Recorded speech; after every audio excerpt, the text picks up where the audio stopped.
प्यारे बच्चों, सुधी हिंदी क्लासेस में आपका हार्दिक स्वागत है। कक्षा 9 हिंदी विषय में आज हम सब मैथिली शरण गुप्त द्वारा रचित पंचवटी के पदों की व्याख्या पढ़ेंगे। यदि आपने अभी तक चैनल को सब्सक्राइब नहीं किया है तो सब्सक्राइब जरूर कर लें और अपने दोस्तों को ज़्यादा से ज़्यादा शेयर करें तथा वीडियो अच्छा लगे तो लाइक करें। यह है पंचवटी।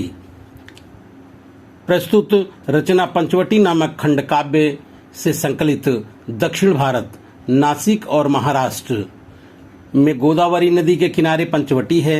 14 वर्ष की वनवास अवधि में राम, लक्ष्मण तथा सीता के साथ इसी पंचवटी में निवास किया था। इसे ही आधार बनाकर पंचवटी काव्य की रचना की। इसमें पंचवटी के प्राकृतिक सौंदर्य, लक्ष्मण के सेवा एवं कर्म का सुंदर चित्रण है।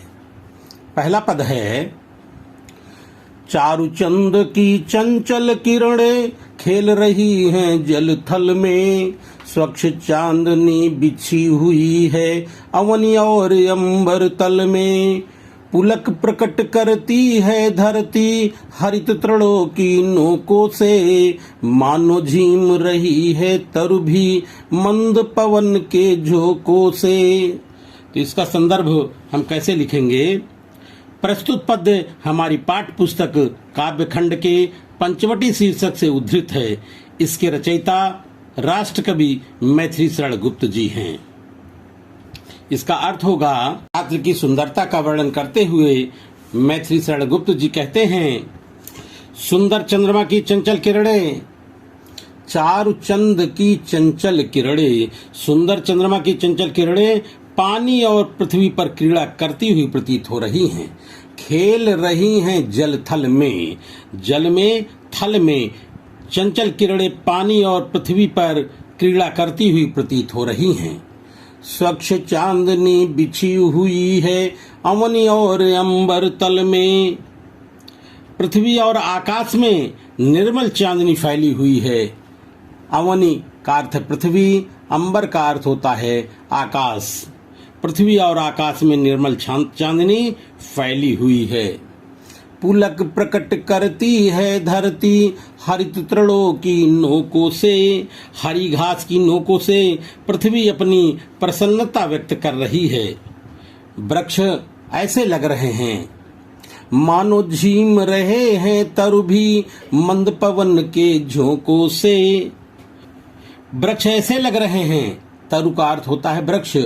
वृक्ष ऐसे लग रहे हैं मानो धीरे धीरे चलने वाली वायु के झोंकों से झूम रहे हैं। तो इस प्रकार प्रकृति बहुत ही प्रसन्न दिखाई दे रही है।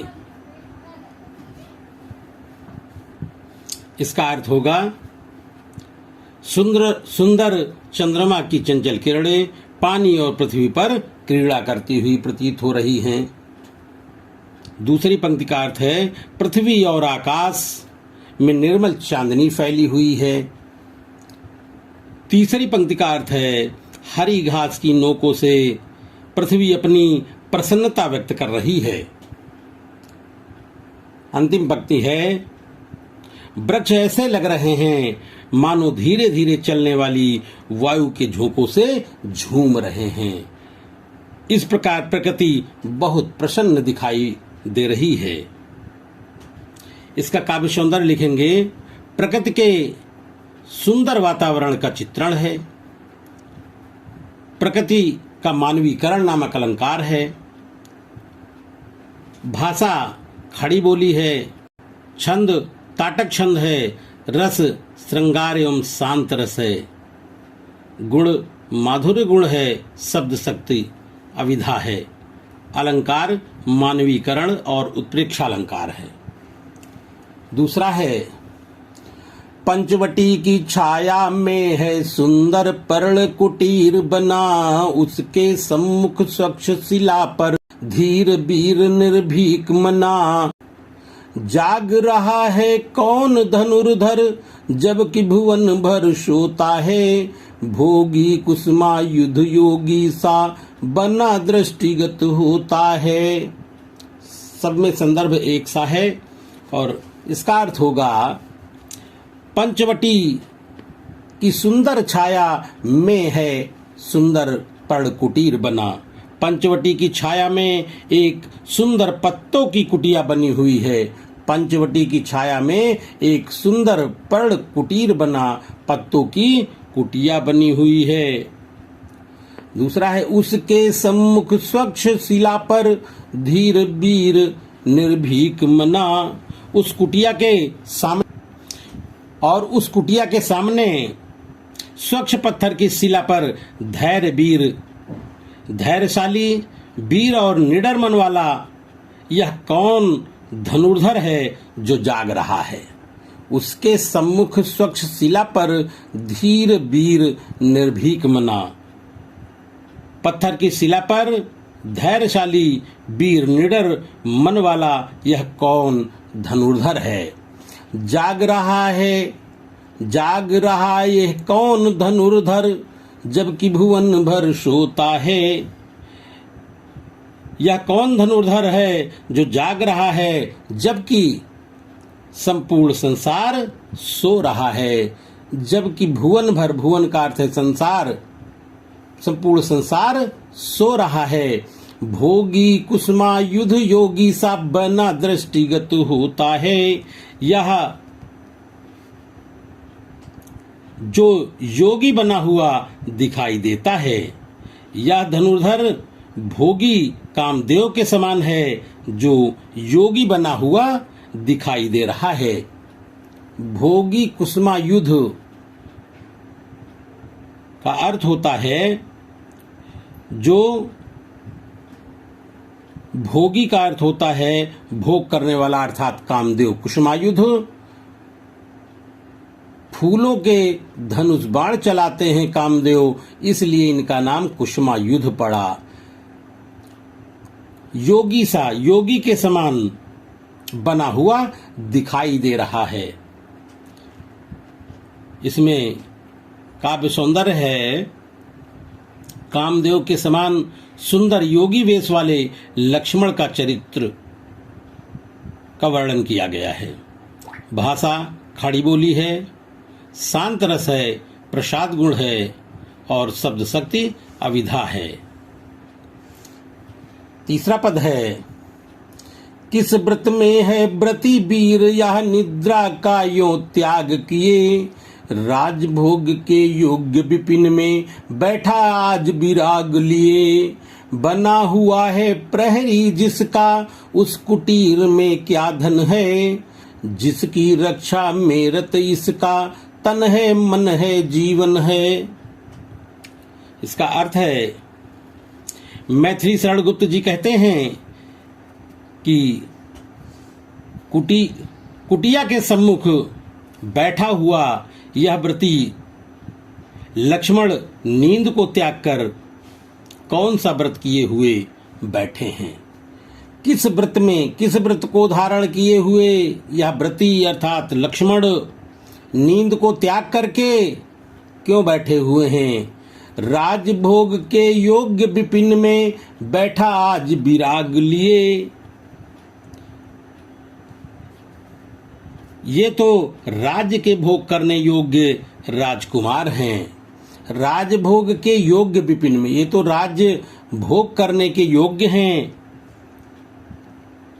जो आज इस वन में वैराग्य लिए हुए बैठे हैं। जो आज इस विपिन अर्थात वन में वैराग्य लिए हुए बैठे हुए हैं। बना हुआ है प्रहरी जिसका, उस कुटीर में क्या धन है। इस कुटिया का रक्षक बना हुआ है, उसमें ऐसा कौन सा धन है। जिस कुटिया का प्रहरी इतना धीर वीर अर्थात लक्ष्मण जैसा वीर कुटिया की रक्षा कर रहा है, तो कुटिया में ऐसा कौन सा धन है। जिसकी रक्षा में रत इसका, तन है मन है जीवन है।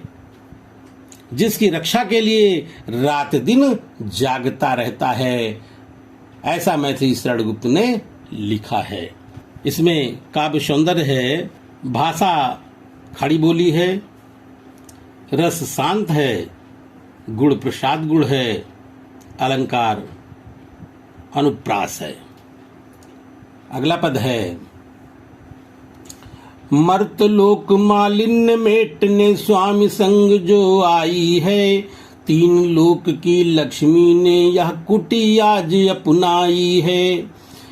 वीर वंश की लाज यही है, फिर क्यों वीर न हो प्रहरी, बिजन देश है निशा शेष है, निशाचरी माया ठहरी। इसका अर्थ है, मैथिली शरण गुप्त जी कहते हैं कि पृथ्वी लोक की मलिनता को समाप्त करने के लिए मर्तलोक मालिन्य मेटने, पृथ्वी लोक की मलिनता को समाप्त करने के लिए स्वामी संग जो आई है, जो अपने पति के साथ आई हुई है, यहां आई हुई है। तीन लोक की लक्ष्मी ने यह कुटी आज अपनाई है। तीनों लोकों की लक्ष्मी अर्थात सीता, तीनों लोकों की लक्ष्मी अर्थात सीता ने अपने रहने के लिए कुटी का चयन किया है, कुटिया का चयन किया है। सीता ने यह कुटी आज अपनाई है, कुटिया का चयन किया है। वीर वंश की लाज यही है, फिर क्यों वीर न हो प्रहरी। अतः इतनी मूल्यवान सीता की रक्षा के लिए लक्ष्मण जैसा वीर प्रहरी उचित है। वीर वंश की लाज यही है, यह तो वीर वंश की लाज है, वीर वंश की यह मर्यादा है। यह तो सीता जो है वीर वंश की मर्यादा है। अतः इतनी मूल्यवान सीता की रक्षा के लिए फिर क्यों वीर न हो प्रहरी, इतनी मूल्यवान सीता के लिए लक्ष्मण जैसा वीर प्रहरी उचित है। निजन देश है निशा शेष है, निशाचरी माया ठहरी। पंचवटी कैसे स्थान पर है? निर्जन स्थान पर है। और रात्रि भी अभी शेष है। निशा का अर्थ है रात्रि, शेष है, रात्रि भी अभी शेष है।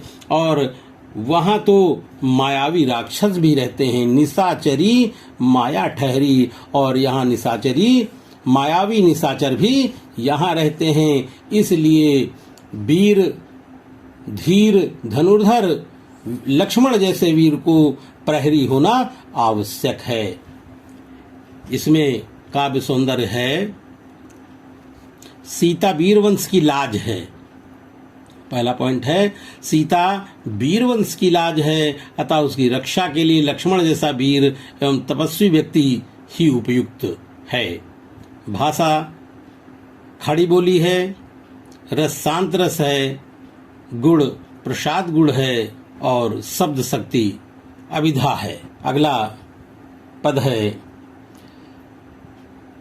क्या ही स्वच्छ चांदनी है यह, है क्या ही निस्तब्ध निशा, है स्वच्छंद सुमंद गंध वह, निरानंद है कौन दिशा।